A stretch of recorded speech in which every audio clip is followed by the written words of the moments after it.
సమాజంలో దివ్యాంగులకు వారి చేతుల మీదుగా ప్లేట్లను గ్లాసులను అందజేయడం తన పూర్వజన్మ సుకృతమని రాష్ట్ర BC corporation director alliance club international joint treasurer doctor Chappidi Venkateswara Rao పేర్కొన్నారు. గాంధీనగర్ గాంధీ పార్క్ కళావేదిక వద్ద బి ప్రవీణ్, వనం ఉపేంద్రనాథ్ ఆధ్వర్యంలో ఊబా రమేష్ సహకారంతో 50 మంది దివ్యాంగులకు భోజనం ప్లేట్లు, గ్లాసులు ఇవ్వడం జరిగింది.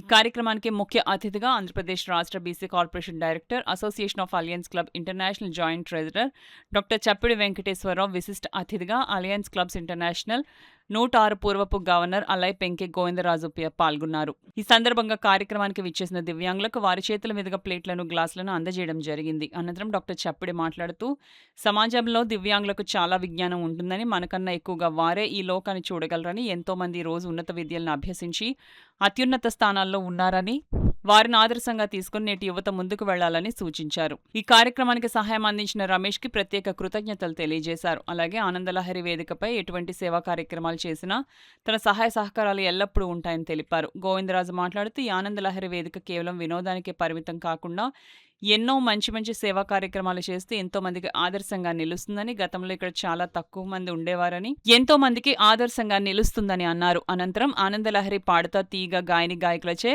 ఉల్లాసవంతమైన పాటలు, rock dance studio master Ramana ఆధ్వర్యంలో చిన్నాల్చే నృత్య ప్రదర్శన ఇవ్వడం జరిగింది. ఈ కార్యక్రమంలో కోనసీమ జిల్లా red cross chairman Delhi Narayana, Raj Kumar, military Venkateswararao, Kalidindi Srinivas, Bandi Sujatha, Mona, Padmini, Priya, దేవాన్, Lavanya, Mohan తదితరులు పాల్గొన్నారు. సేవ చేయాలని తప్పనున్న వాళ్ళు కూడా ఇందులో భాగస్వాములు అవ్వచ్చు.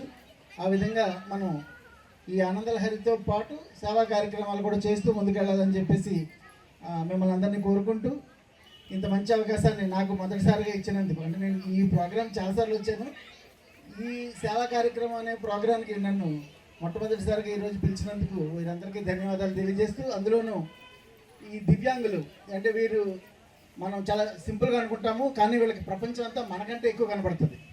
మనం ఏమనుకుంటామంటే మనకే సూపర్ అనుకుంటాం, కానీ మనకంటే 1000 రెట్లు ప్రపంచాన్ని వీళ్ళు చూడగలరు.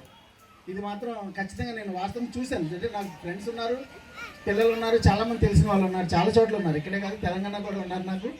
సో వాళ్ళు ఎక్కువ చూడగలరు, వాళ్ళతో సంబంధాలు ఎక్కువ ఉన్నాయి. సో వాళ్ళని దీవిస్తూ, ఇంకా వాళ్ళలో చదువుకున్న వాళ్ళు ఉన్నారు, ఇంకా చదువుతూ ఉన్న వాళ్ళు ఉన్నారు, ఇలా రకరకాలుగా. ఎందుకంటే బ్రెయిలీ లీక్ వచ్చిన తర్వాత వీళ్ళందరూ కూడా మంచిగా నేర్చుకుని ముందుకు వెళ్ళడానికి, అలాగే గవర్నమెంట్లో కూడా వాళ్ళకి కొంత రిజర్వేషన్ ఉండటము, ఇవన్నీ కూడా వాళ్ళకి మంచి విషయమే. సో వారు ఇంకా మంచిగా ఉన్నతంగా ముందుకెళ్ళాలని, మనకంటే ఎక్కువ ఉన్నతంగా ఉండాలని చెప్పి ఈ సందర్భంగా వారిని కోరుకుంటూ, ఈ పిల్లలందరినీ దీవిస్తూ, చాలామంది ఉన్నారు, పిల్లలు పెద్దలు కూడా ఉన్నారు. నాకైతే ఎక్కువ పిల్లలే అలవాటు. మన అచ్చంపేట జంక్షన్లో ఉండేది హాస్టల్. సో అక్కడికి చాలాసార్లు వెళ్ళాము, మేము చాలా కార్యక్రమాలు చేసాము. సో వారందరినీ దీవిస్తూ మీ అందరికీ అభినందనలు, కృతజ్ఞతలు తెలియజేస్తూ సెలవు తీసుకుంటున్నాను. Thank you. ఎందుకంటే ఆనంద సమయంలో ఎక్కువ స్పీచ్ ఇచ్చి ఇబ్బంది పెట్టుకోరు.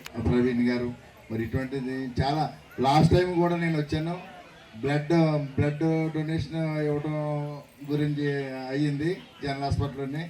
ఎవరికి కావాల్సిన బ్లడ్ కావాలంటే నెంబర్ కూడా ఇవ్వడం జరిగింది. అలాగే ఇటువంటి మంచి కార్యక్రమాలు పెట్టి అందరిని కూడా ప్రోత్సహించి, ఎవరికైనా ఏదైనా అవసరమైనా కూడా ఇక్కడ ఇటువంటి ప్రోగ్రాం ఇంతవరకు కూడా ఎవరు వచ్చినా కూడా జస్ట్ అలా ఉండేది, కానీ ఇప్పుడు ఇంతింతే వడ్డింత అన్నట్టుగానే ఇక్కడికి జనం కూడా ఫస్ట్ తక్కువ వచ్చేవారు, ఇప్పుడు చాలా ఎక్కువ వస్తున్నారు.